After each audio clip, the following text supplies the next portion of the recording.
Okay, we need to, those who participated in the May 14th meeting, have you reviewed the minutes that were in your packet? And are there any changes?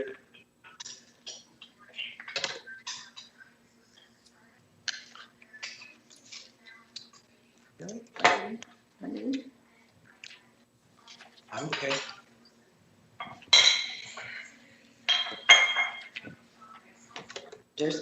You're good, Sherry. We're good? Yeah. Okay. The minutes of the May 14th, 2020 meeting require no changes.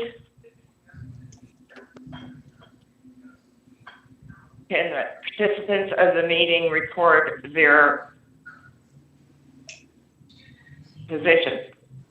I will abstain from the minutes as I was not a participant. This is Eric Enyard. I move approval. Second. I second that approval. Eric Enyard, Yes. Gina Wilson, Yes. Larry Hinks, Yes. Paul Greek, Yes. Jerry Keithley. I do not see, yes. Okay.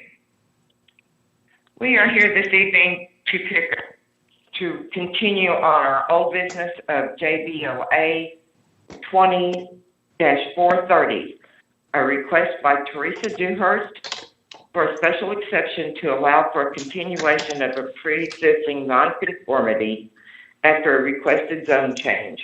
General location 122 North 6. Marcia, can you present the staff report?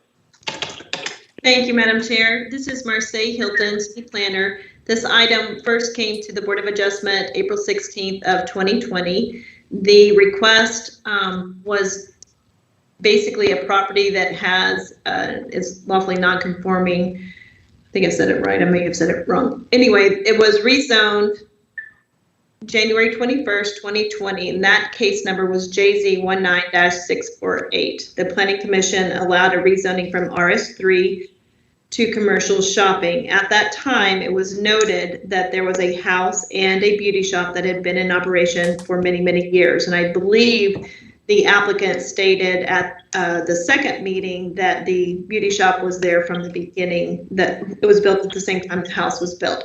So they had coexisted all these years. We have a portion in the code that says once a, well, let me go step back just a little bit. As you remember, in the January 21st hearing, it was made known to you that they had expressed to the City Planning Commission and City Council that they wanted to use the entire property as a commercial use. So it was approved per ordinance 1504, and the applicant came back to the city. This was before my time, and said, hey, we need something in writing to say that it's okay if someone continues to live there. And during that time, there was some research done, a letter was sent, and basically explained that there is a provision in the code. And I believe I stated that it's not a real common, it's not real common for this particular item to be in the code, but it does state that once the zoning is changed, if there is an unlawful use, it cannot continue to exist.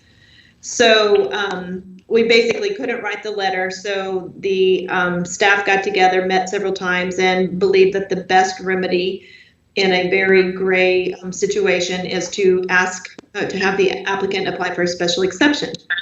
That item was continued from that meeting. The Board of Adjustment asked for legal counsel to give an opinion, and staff did research on the different excerpts in the code and found really no change in opinion, that the best that the city can do at this time with the zoning code as it is written is a special exception.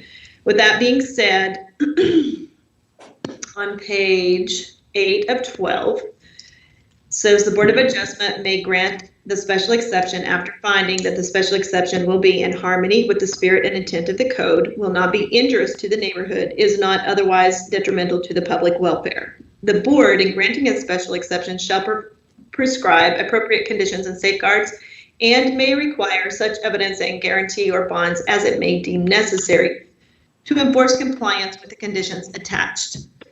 So there's a little bit more about time limitations. Staff states on page 505 of the staff report or on page 8 of 12, the request is complicated. Staff has no specific conditions for approval, but believes the request meets the spirit and intent of the special exception.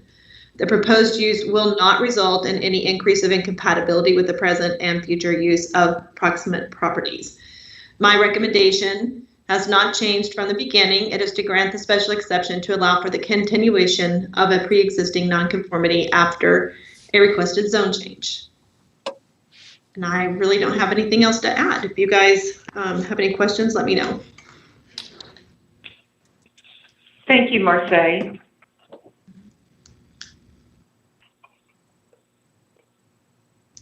Do any board members have any questions for staff or applicant? Can we go ahead and make a motion? Yes. I make a There are no motion- questions I yet. make a motion that we approve the special exception. Second the motion. Eric Inyart? Your mic is muted. What? I abstain. Gina Wilson? Yes. Larry Hinks? Yes. Paul Greek? Yes. Sherry Keithley? Yes. The motion has been made and passed by the board.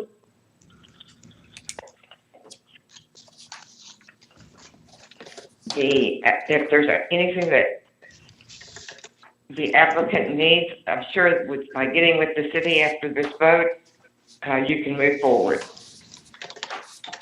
Okay, thank you very much. Will we be receiving anything in writing in reference to this exception? Yes, sir. You'll get a letter from staff stating the approval of the special exception and any conditions which they're written, so.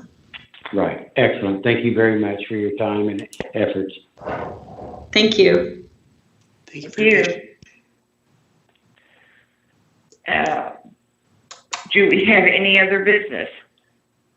It looks like we do. An update on the Horizon Jet. Sure.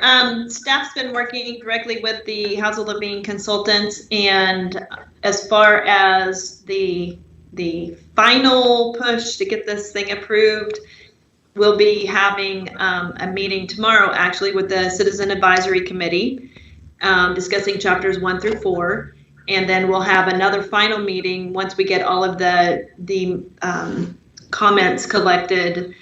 We'll have one more final meeting sometime in July. It is our goal, and I say that loosely, but I believe that it can be done. Our goal is January 23rd. We would be able to take that to the Planning Commission for a public hearing. And August 3rd, hopefully the City Council. If not, it will be within a couple of weeks, either definitely not before then, but maybe after that, we should be able to get it adopted. I don't know the exact date that it will go public.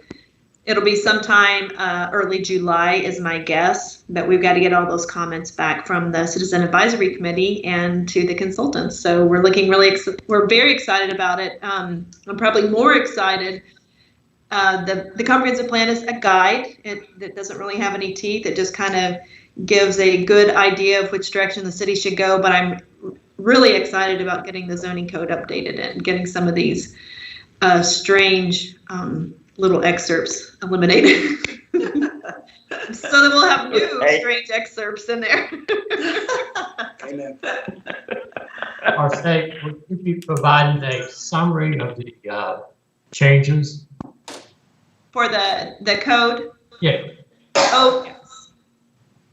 I mean, rather than 100% of the code, just give us a high level summary of the changes. Oh, right now? No. Oh, yeah. Thank you. Yeah. They have a whole different flow on how that they write things, and I think it's going to be very refreshing for the city. And I think it'll be my goal is, and I believe is their goal, to have something that's very usable, but much simplified. So, and we already took out the city attorney and the finance director worked really hard to get the fees removed from the zoning or from the zoning code text. So now there's one, everything should say, unless we missed something, but I don't think we did, should say, please refer to the master fee schedule. So that in itself was a huge help. It's helpful. So it should be good. It'll take about a year from the time they begin to the time they're finished. And if you have anything that you know has always been a hiccup or a real issue, please forward that information to me and identify those areas of the code, and I'll definitely add them to. I have a list, so I'll add them to the list. Okay. If I could be of service, let me know. Thank you, Eric. Thank you. Thanks.